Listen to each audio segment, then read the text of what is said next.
What's up, everybody? It's your boy Charles from BlackNBlueTV. Just finished up a live stream about the Super Bowl between the Kansas City Chiefs and the Philadelphia Eagles, with the Chiefs victorious 38 to 35. And as I was looking at that game, I noticed something from the Philadelphia Eagles that was kind of unfamiliar. Their defense. Um, Now, their defense didn't give up. Well, they actually gave up 340 yards total, but it's how they gave up those yards. With the Eagles being up 24 to 14 at halftime.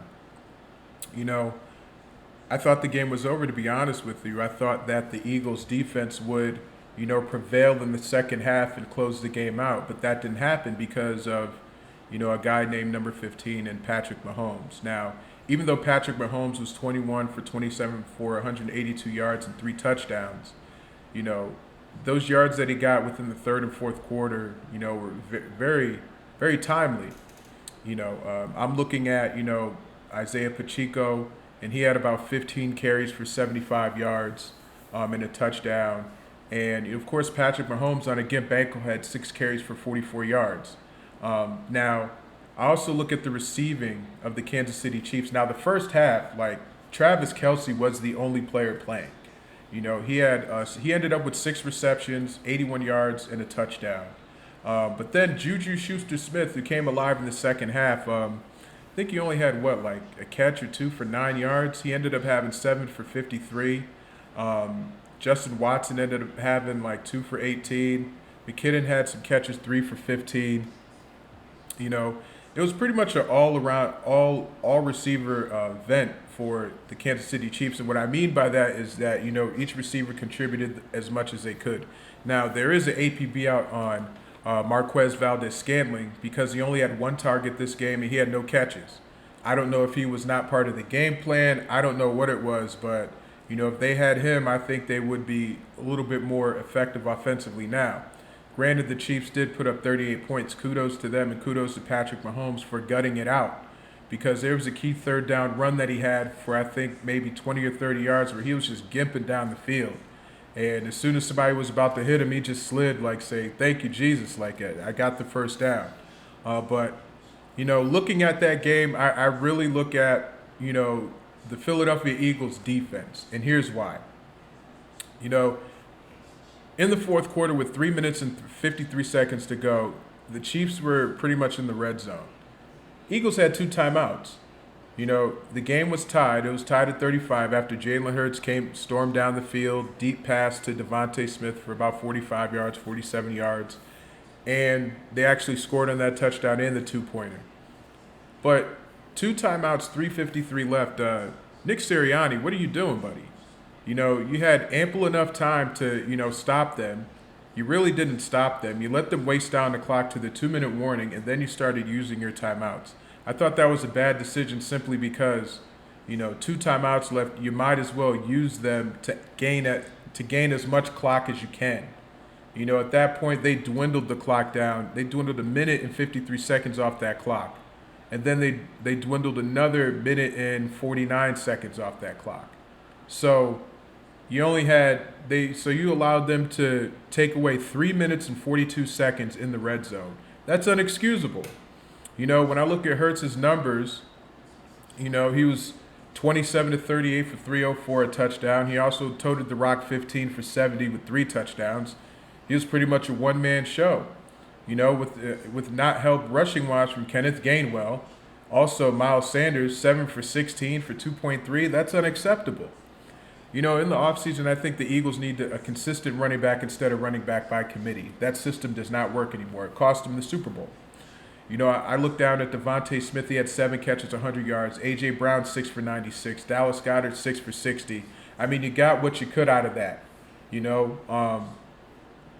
And with that being said, I'm not blaming the offense. I look at the defense because when I look at the defense, nothing but secondary players have the most tackles. So what does that tell you about the defensive line? It tells you they didn't show up. Where was Hassan Reddick? Where was Josh Sweat? Where was Fletcher Cox? Where was Brandon Graham? Where was Jordan Davis? Where were all these guys? These guys were nowhere to be found in this entire game.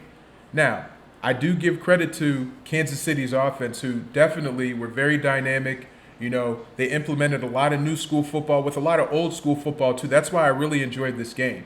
A lot of pro style formations that nobody even talks about now. But Andy Reid ran them, and he was very effective with them. And I think that's what kind of confused that Eagles defense, because the second half, the Eagles made no adjustments. They didn't make any adjustments at all. They're letting Juju Schuster-Smith, be wide open. They're letting Kelsey be wide open. They're not doing anything. They're not pressing the receivers. They're not doing none of that. They're playing pretty much soft coverage the entire game. And if I'm a defensive coordinator, and if I have so-called the top 5 defense in the NFL, I'm going to press those receivers. And they did none of that. They did some soft pressing, if you ask me. So when I'm looking at this game, I look in totality that, was Kansas City the better team? Yeah, they were down the stretch. But, Philly, they kind of shot themselves in the foot, especially in the first quarter. They gave a gimme to pretty much Kansas City when Jalen Hurts fumbled the ball and the guy picked it up and scored. That happened similar in the second half where, Miles Sanders, who was nowhere to be found this entire game, caught the pass and fumbled even though they said it was incomplete. I don't know. It's a bang play, so I'm just going to give the ref the benefit of the doubt. However, I look at this game and, Philly blew this game. They definitely blew this game. And when you're up to pretty much 10 at halftime, you don't just coast and play keep away. No, you keep your foot on the gas. And there are many times that Philly didn't do that.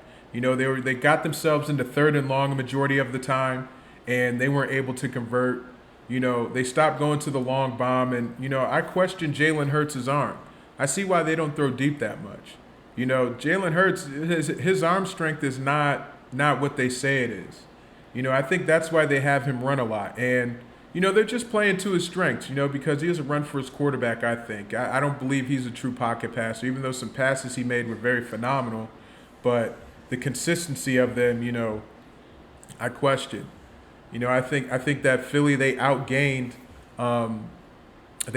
Kansas City 417 to 340.